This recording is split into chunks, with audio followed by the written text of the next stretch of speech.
मैं Rakesh Kumar, assistant professor भगवान Adinath college Lalitpur से। हम लोग बीएड का सेकेंड ईयर पढ़ रहे हैं। सेकेंड ईयर का फर्स्ट पेपर पढ़ रहे थे, भारतीय शिक्षा के ऐतिहासिक परिप्रेक्ष्य। इसका थर्ड यूनिट चल रहा था। थर्ड यूनिट में हम लोग पढ़ रहे थे भारतीय शिक्षा आयोग कोठारी कमीशन 1964-66।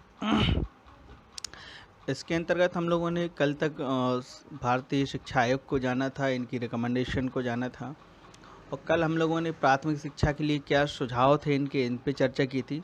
और आज चर्चा करेंगे कि माध्यमिक शिक्षा के लिए भारतीय शिक्षा आयोग के क्या सुझाव थे, क्या रिकमेंडेशन थी, इसकी चर्चा आज करेंगे। तो सबसे पहले हम बात कर लें माध्यमिक शिक्षा की कोठारी कमीशन के माध्यम से क्या सुझाव थे। तो इसका सबसे पहले उन्होंने बताया था इसका शिक्षा का माध्यम। शिक्षा के माध्यम के लिए उन्होंने कहा था कि माध्यमिक शिक्षा का माध्यम जो है ये मातृभाषा या क्षेत्रीय भाषा या कोई एक भारतीय राजभाषा होनी चाहिए, जिसके माध्यम से माध्यमिक शिक्षा में पढ़ाया जाए। तो स्वाभाविक सी बात है, जो माध्यमिक शिक्षा में जो माध्यम है वह हिंदी के लिए कहा गया था, या क्षेत्रीय भाषा या मातृभाषा से कहा जाए तो जहाँ जिस प्रदेश की जिस जगह की क्षेत्रीय भाषा है उस क्षेत्रीय भाषा के माध्यम से भी पढ़ा सकते हैं। अगला पॉइंट था इसमें परीक्षा का मूल्यांकन कैसे होना चाहिए, किस तरह की परीक्षा व्यवस्था होनी चाहिए। तो परीक्षा के मूल्यांकन के लिए इसमें बताया गया है कि हाई स्कूल कक्षा 10 जो है इसकी परीक्षा के लिए कक्षा के अंत में, वर्ष के अंत में एक प्रदेश स्तर पर इसकी एक परीक्षा, सार्वजनिक परीक्षा होनी चाहिए, जो पूरे प्रदेश में एक ही पैटर्न पे, एक ही क्वेश्चन पेपर से के माध्यम से लेनी चाहिए, जिसमें उन्होंने कहा कि जो है इसमें सभी प्रदेश के सभी स्टूडेंट एक समय में एक बार में शामिल होंगे। दूसरा इसमें बताया इसमें कि इस स्तर पर मौखिक और लिखित दोनों प्रकार की परीक्षाएं होनी चाहिए। मौखिक में देखिए जो जैसे साइंस के स्टूडेंट होते हैं तो इसमें आज भी वाइवा लिया जाता है, इसमें प्रैक्टिकल होते हैं। तो ये इसका फार्मूला कोठारी कमीशन ने ही दिया है। दूसरा इसमें बताया गया है अगला कि परीक्षा को जो है यथासंभव मीन्स यदि हो सके तो वस्तुनिष्ठ बनाया जाए। अगला पॉइंट इसमें दिया है कि प्रयोगात्मक विषयों में प्रायोगिक परीक्षाएं भी ली जानी चाहिए, जैसे आप साइंस हैं और जूलॉजी बॉटनी है, इनमें लिए जाते हैं। इसके बाद इसमें बताया कि लिखित व प्रयोगात्मक परीक्षाओं में अंक अलग अलग दिए जाने चाहिए। लिखित परीक्षा के अलग अंक और प्रयोगात्मक प्रैक्टिकल के अलग। इसके बाद बताया गया कि परीक्षा परिणाम जो है ग्रेड प्रणाली के माध्यम से जो है इसके आधार पर होने चाहिए। अगला पॉइंट इसमें बताया गया कि प्रश्न पत्रों में निबंधात्मक प्रश्न, दीर्घोत्तरीय प्रश्न, लघु उत्तरीय प्रश्न और वस्तुनिष्ठ प्रश्न, इस प्रकार के प्रश्न होने चाहिए जिससे छात्र सभी प्रश्नों को आसानी से कर सकें और सभी में उनकी जो है रुचि बनी रहे, सभी स्तर पे उनका मूल्यांकन किया जा सके। इसके बाद हम लोग चर्चा कर लें इसमें माध्यमिक शिक्षा के लिए शिक्षण विधियाँ, पाठ्य पुस्तक का निर्माण और प्रसार संबंधी क्या सुझाव इसमें रहे हैं।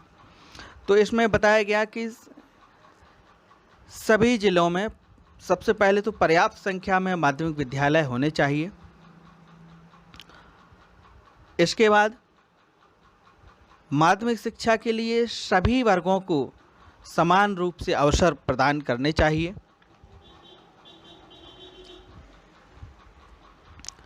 इसके बाद अगला बताया गया है कि बालिकाओं को प्रोत्साहन, इस शिक्षा के लिए प्रोत्साहन देना चाहिए और उनके लिए अलग से विद्यालय खोले जाएं, इसकी व्यवस्था करना चाहिए। बालिकाओं की शिक्षा के लिए अगला पॉइंट इसमें बताया गया कि बालिकाओं को छात्रावास की सुविधा भी मुहैया कराई जाए। अगर यदि बालिकाएं चाहें तो वो छात्रावास में रहकर शिक्षा अध्ययन कर सकती हैं। इसके बाद बताया गया कि अनुसूचित जाति माध्यमिक शिक्षा के लिए कि जो अनुसूचित जाति हैं, अनुसूचित जनजाति के बच्चों के लिए भी इसमें विशेष व्यवस्था करनी चाहिए। अगला पॉइंट बताया गया कि इसमें माध्यमिक शिक्षा में जो अपव्यय व अवरोधन है उसे रोकने के भी प्रयास करने चाहिए। इसके अलावा आवश्यकता अनुसार व्यावसायिक वर्ग के लिए अंशकालिक शिक्षा का प्रबंध भी किया जाना चाहिए। इसके बाद हम लोग चर्चा करेंगे इसमें माध्यमिक शिक्षा का पाठ्यक्रम करिकुलम कैसा होना चाहिए। करिकुलम के लिए माध्यमिक शिक्षा के करिकुलम के लिए माध्यमिक इसमें भारतीय शिक्षा आयोग कोठारी कमीशन ने कहा है कि इसमें 3 तरह का पाठ्यक्रम उन्होंने बताया है, 3 लेवल के लिए। एक निम्न माध्यमिक शिक्षा के लिए, दूसरा माध्यमिक शिक्षा के लिए और तीसरा उच्चतर माध्यमिक शिक्षा इंटरमीडिएट के लिए। निम्न माध्यमिक शिक्षा के लिए इन्होंने कहा है पाठ्यक्रम में इन्होंने बताया है कैसे विषय होने चाहिए। इसके लिए इसमें बताया है कि इसमें विषय मातृभाषा या क्षेत्रीय भाषा, हिंदी, अंग्रेजी, विज्ञान, गणित, सामान्य अध्ययन, कार्य अनुभव, कला, सामाजिक कार्य, नैतिक आध्यात्मिक विषय और स्वास्थ्य शिक्षा ये जो है निम्न माध्यमिक शिक्षा के लिए होनी चाहिए। निम्न माध्यमिक शिक्षा मीन्स कक्षा 6 से 8 तक। अब हम बात करें माध्यमिक शिक्षा के लिए, हाई स्कूल के लिए कैसा पाठ्यक्रम दिया है। तो इसके लिए उन्होंने कहा, इसके लिए विषय बताए हैं कि मातृभाषा या क्षेत्रीय भाषा, हिंदी या कोई एक प्रांतीय भाषा, इसके अलावा एक यूरोपीय भाषा या शास्त्रीय भाषा। यूरोपीय मीन्स इसमें कोई आप इंग्लिश, फ्रेंच इसमें कोई रख सकते हैं। सामान्य विज्ञान, सामाजिक विज्ञान, गणित, सामाजिक विज्ञान, कार्य अनुभव, सामाजिक कार्य, कला, नैतिक और आध्यात्मिक शिक्षा ये होनी चाहिए। इसके बाद उच्चतर माध्यमिक शिक्षा के पाठ्यक्रम की बात की गई है। उच्चतर माध्यमिक शिक्षा के पाठ्यक्रम के लिए मीन्स इंटरमीडिएट के लिए उन्होंने इसमें कहा है एक भारतीय भाषा, एक आधुनिक विदेशी भाषा या एक भारतीय भाषा में से कोई 2 भाषा इसमें लेनी चाहिए। इसके अलावा इसमें बताए गए हैं कि इसके जो और निम्न विषय बताए गए हैं उनमें बताया गया है कि निम्न विषयों में से कोई 2 विषय लेने चाहिए। निम्न कौन कौन से?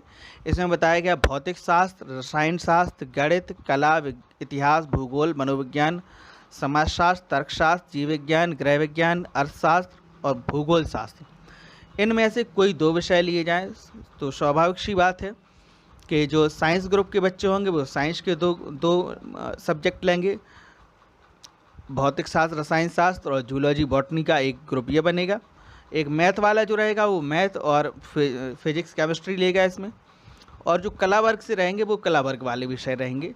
तो ये आज हम लोगों ने भारतीय शिक्षा आयोग के अंतर्गत माध्यमिक शिक्षा के लिए क्या सुझाव थे इन पे चर्चा की है, और कल हम लोग इसके आगे की चर्चा करेंगे। आज के लिए इतना ही। नमस्कार, धन्यवाद।